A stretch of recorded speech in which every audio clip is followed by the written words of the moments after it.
problema kaya din naglagatikan relay din nagsi-switch kaya din natanong sagad na nga ni friend. Isang magandang araw na naman sa inyong lahat mga ka-G-lovers, Giovanni D. Problem ng aayusin natin. So sinabi ko na hindi nagsiswitch yung relay o hindi nalagatik yung relay kaya hindi siya natunog. Bali may warranty sila pa to pero wala tong warranty kasi matagal na to sa may-ari. So bali titingnan natin kung bakit hindi siya natunog at hindi na-switch yung relay.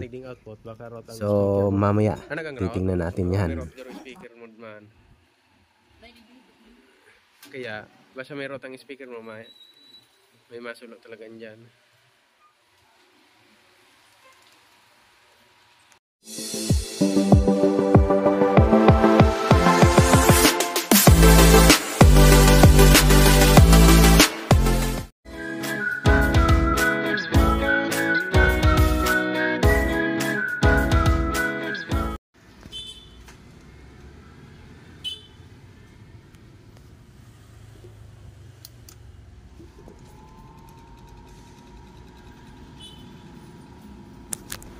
So bali yan yung problema natin. So kita nyo naman same position. So ibig sabihin hindi nag-switch on yung relay. So aalamin natin yan mamaya kung bakit hindi siya na-switch on. Kadalasan pag hindi na-switch on yung relay, may posibilidad na may sira na yung output natin. May shorted sa output natin, may problema sa drive natin, or may DC output. Yan yung mga kadalasan. May problema talaga yung relay driver nya. So una muna natin gagawin, check natin yung fuse kung okay ba. So tara, tingnan natin.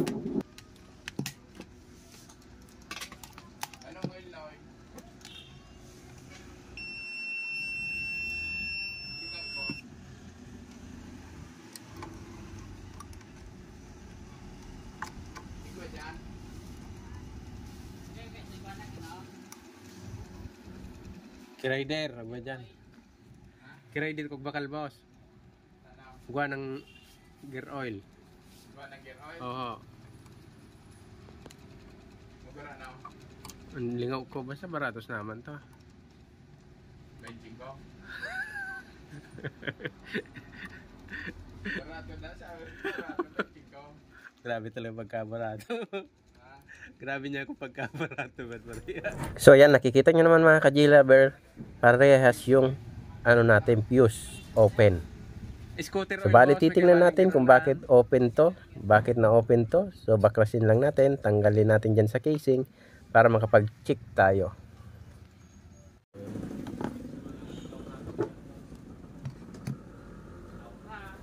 Una ko munang ginagawa, siyempre chinecheck ko yung mga output. Pag may nag-buzzer dito, may shorted siya. So tara, tingnan natin. 103, okay, good. 102, good. Oh, ito nag-buzzer, shorted. So ganun din dito. Good. Good. So ito may problema. Oh, may problema. Bali, apat yung nakita natin. Pero hindi pa natin alam kung apat ba talaga yung sira. So bali, ang gagawin natin, syempre tatanggalin natin yan dyan. Tapos check natin isa-isa o actual natin check na hindi nakakabit. So tara tingnan natin.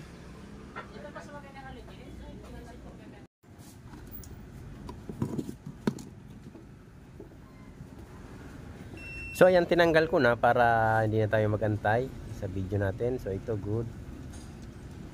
So hindi ko naintindihan yung isa. Ito wala talaga. Good. Good. Saka napansin ko medyo maluwang yung tornilyo ng isa dyan. Tingnan mo yung isa, oh. Yan. So ito nag-buzzer, ito yung short. Ito yung sinasabi ko maluwang yung tornilyo. Ewan ko ba't maluwang yung tornilyo nito. Yan. So kakuha na tayo ng isang sira. So inulit-ulit ko pa. Sa kabila naman yung sunod.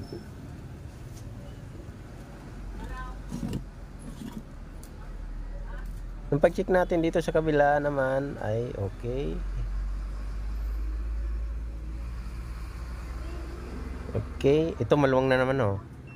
Shorted. Ba't barang may problema yung lahat ng maluwang? Yung tornilyo. iniisip ko baka uminit kasi medyo hindi intact o hindi siya naka-fix o hindi siya talagang grip o nakadikit na maigi. Kaya siguro uminit, nasira yung output. Yan ang iniisip ko. O pwedeng yung speaker niya yung sira. So may problema yung speaker niya kaya nasira yan. So good dito, good to. So naka-diode test na tayo. And kita nyo naman nakasita tayo sa diode sign. So, okay naman 0.5 yan. Okay. So dito yan, baba na. So shorted nga talaga. So good 0.5. Yan 0.5 okay, di ba? Next sa kabila. Ito yung nakita natin na sira din na maluwang yung tornilyo. Good. So good siya. So ito yung may problema. So tama nga. Okay, good.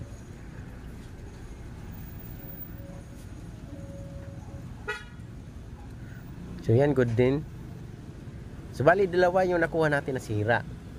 Yung nagbasir na yon, yan ninan natin yung paa. Yan, binaluktot natin yung paa. So yan yung dalawang sirang nakuha natin.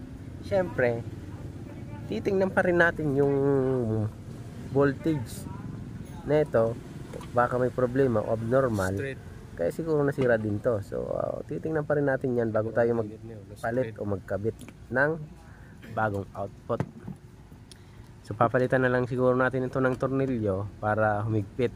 Kasi ang luwang talaga. Kahit higpitan ko parang loose thread. Oo, loose thread nga talaga pala mga ka-G lovers.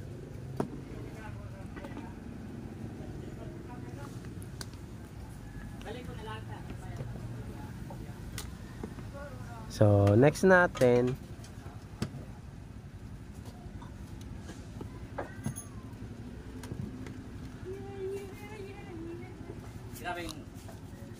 siguro check natin yung ano ito, yung voltage.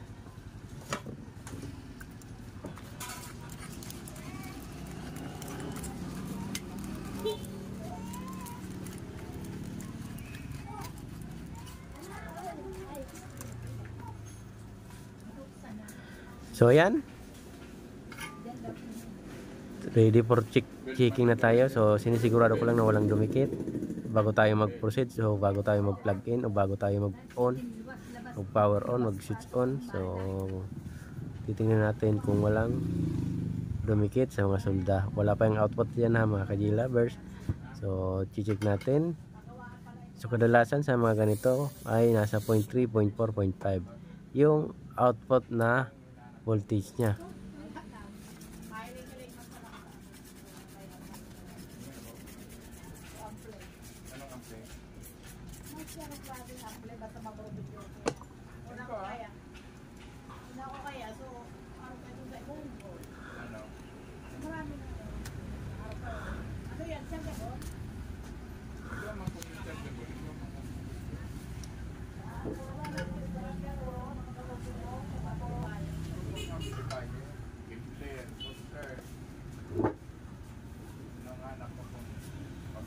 Ano po? Unahin ko pala muna yung fuse. So papalitan muna natin yung dalawang fuse. So check ko muna yung filter capacitor nito, baka may tirang voltage. So delikado yung pagsulda natin. So nagawa na kasi tayo, nakalimutan natin yung may voltage pala yung filter capacitor, yun pumutok. So yan, dinouble check natin, wala naman tirang voltage yung filter capacitor. So proceed tayo, palitan natin ng fuse para makacheck tayo ng voltahe. So alamin natin yung voltage biasing nito kung ilan ba. So tingnan natin. Okay. So palit tayo ng fuse, dalawa yon. Kaya mo sir sa may kanto, baka uba. So kung anong rating nakalagay dyan, so pwede naman ganun din nilagay natin dapat. So pwede rin naman bumaba ng konti o tumaas ng konti, basta hindi masyadong magkalayo. So tala, tanggalin natin dalawang fuse para mapalitan natin.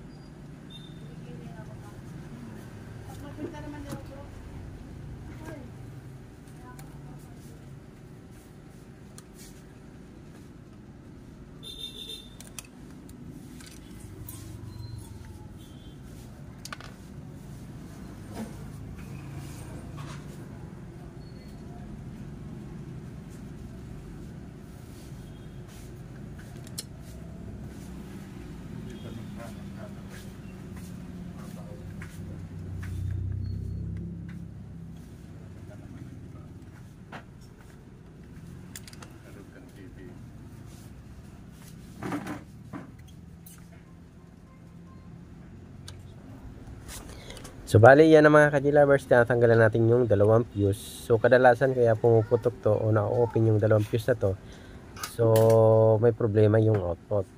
So, yan yung kadalasan talaga. Basta pumutok yung fuse, kadalasan ha mga ka-G-lovers, hindi ko sinasabing lahat. Kadalasan pag pumuputok yung fuse o na-open yung fuse ay may shorted na output. So ganun nga yung hinala natin, tama yung hinala natin, may shorted siya na output. So ito, nalagyan na natin ng dalawang fuse na parehas yung rating. So gagawin natin, mag-check tayo ng voltage biasing nito kung normal ba. So pag abnormal, check tayo sa drive. Kadalasan sa drive niyan may problema, may inabot yung drive. Pero minsan may mga amplifier na sensitibo. Once na may short yung output, automatic puputok yung fuse kaya hindi na nadamay yung drive. So kaya hindi nasisira yung drive. So hindi natin alam dito kung sensitibo din ito o talagang kahit may shorted na output, hindi basta-basta pumuputok yung fuse. So titingnan natin. So okay, nakabit na yung fuse. Wala na. So check natin yung voltage biasing. So plugin na lang natin ito para makapag-check tayo. So power on. So sa end to end ng kabitan ng output natin, ang test natin mga ka-G-lovers. Check natin. So kita nyo naman 0.3. Magkano po pag ganyan? Bali 0.3. Magkano po sa ganyan? Aba 0.3. So ibig sabihin good.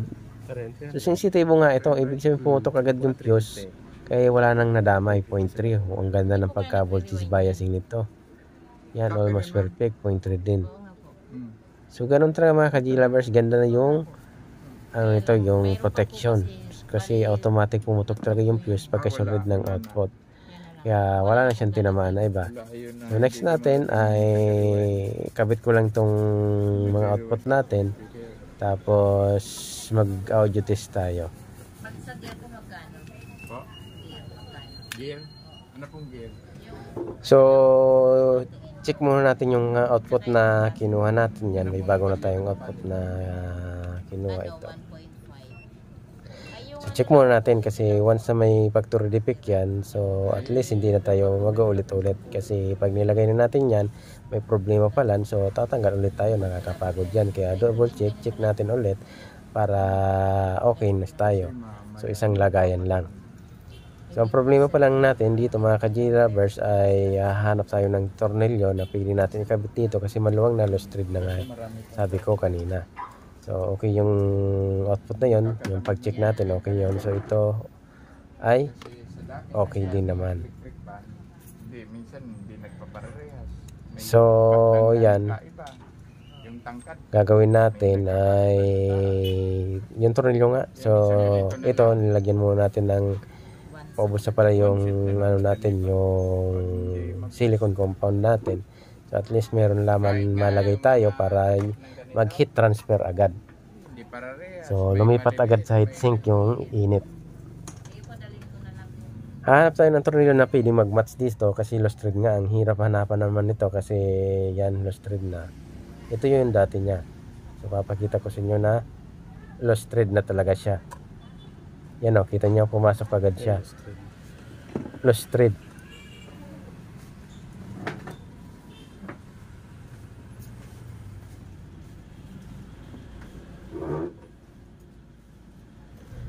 Bale, ito yung problema natin. So, hahanap tayo talaga na pwede natin mailagay dyan na tornilyo. So, ang gagawin na lang natin, siguro ilalagay natin o ipapalit natin na tornilyo yung may nut na siguro. Kasi nakailan try din ako subok ng tornilyo dito. Ganun pa din, lost thread. So, hindi na talaga siya nahihigpitan. Yan, tingnan nyo, nagpalit na ako ng tornilyo. Ganun pa rin, lost thread. So, ang ginawa na lang natin dito ay naghanap ako ng may nut. So, yun ang ginawa natin. So, skip na lang natin kasi medyo natagalan ako maghanap ng tornilyo dito.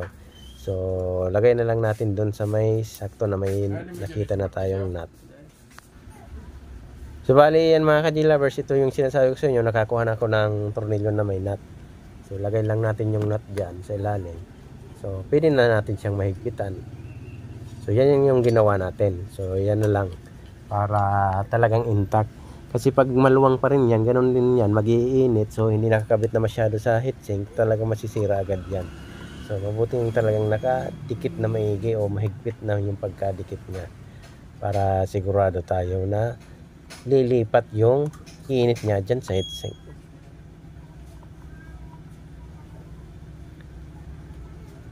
So ayan mga ka-G lovers, kita nyo naman, higpitan na natin siya. So hindi na yan gagalaw. So next natin sa kabila naman ay ganun din, papalit tayo na may nut na tornilyo. May 35 plus per kada boss. 35 plus. Wow. So ay chinik ko na pala to, pero dinouble check ko pa rin yung output natin para sigurado talaga. So ganun ako. So kung kailangan i-double check ko, double check ulit. So lagay tayo ng silicone compound. Yan. Tapos kabit natin ulit yan.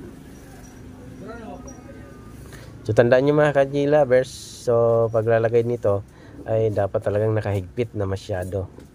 Wala dapat siyang loose. So dito, kinabit ko yung dating tornilyo niya, ganun din. Lost thread din. So yan o, tanggal ko lang ng kamay. So talagang kailangan natin yung may nut para mahigpitan to ng maigi. So medyo natagalan tayo sa paghanap din dito ng nut. So basta pinalitan natin to ng may nut.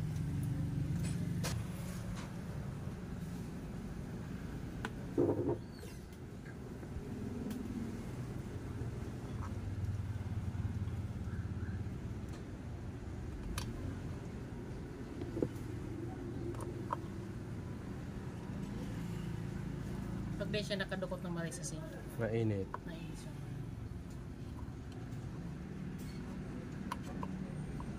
Baka yung ganyan ng ganita. Straight.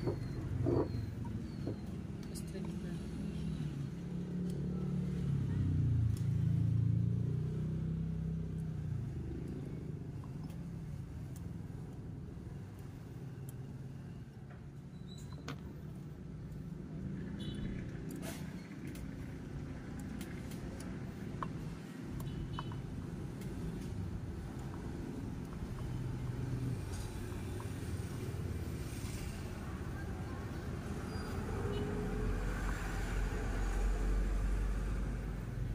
So bali yan ang mga ka-G lovers, nahigpitan na natin siya ng maigi.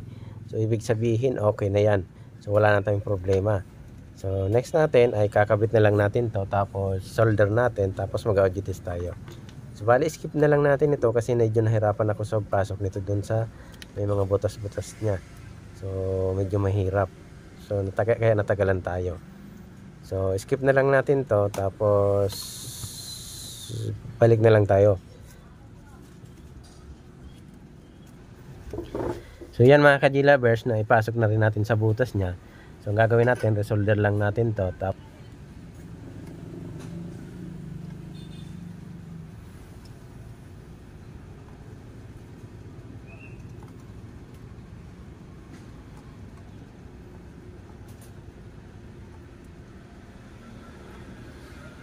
So yan, resolder lang natin siya. So habang nire-resolder ko pala ito, papromote muna ng aking channel. Kung bago pala kayo sa ating channel, please subscribe and pa-hit ng notification bell para updated kayo sa bawat ina-upload ko na video. Kung sa FB page nyo ito napapanood, pa-follow, pa-share, and pa-like na lang. So maraming salamat sa lagi nyo pagsubaybay sa ating channel. So yan, nire-resolder lang natin yan.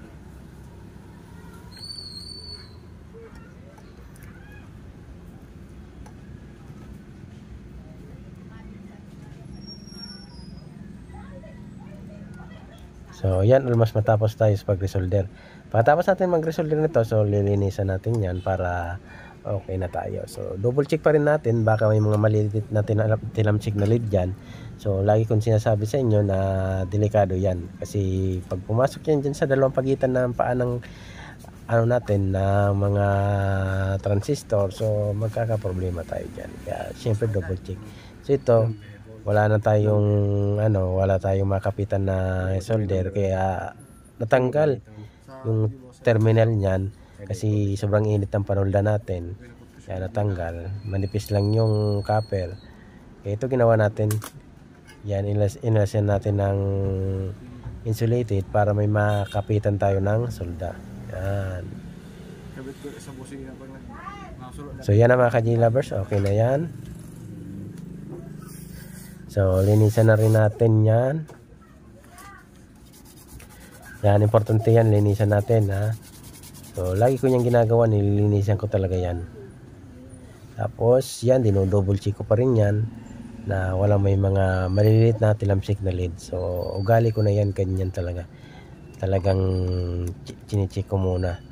Kasi minsan dati nakalimutan ko maglinis, meron palang nag-short na lead o nagtilamsik dyan, yun, sira.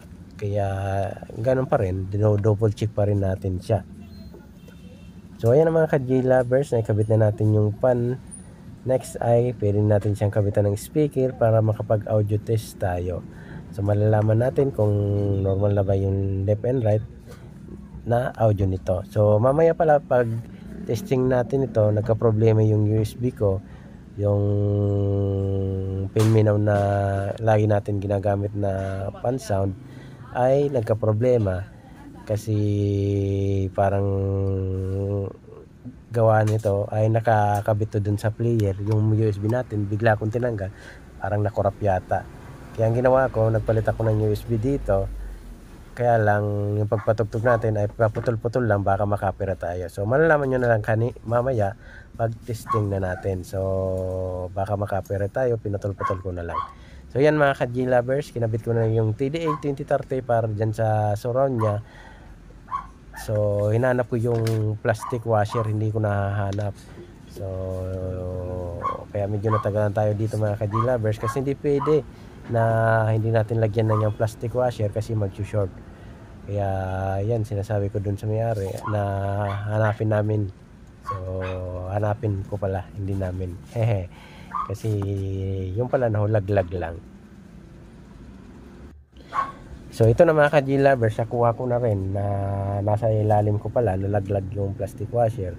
So yan, ready sa pagkabit na rin tayo ng tornilyo na to. Yung tornilyo yan na may plastic siya na washer para hindi magdikit yung tornilyo dun sa body ng ng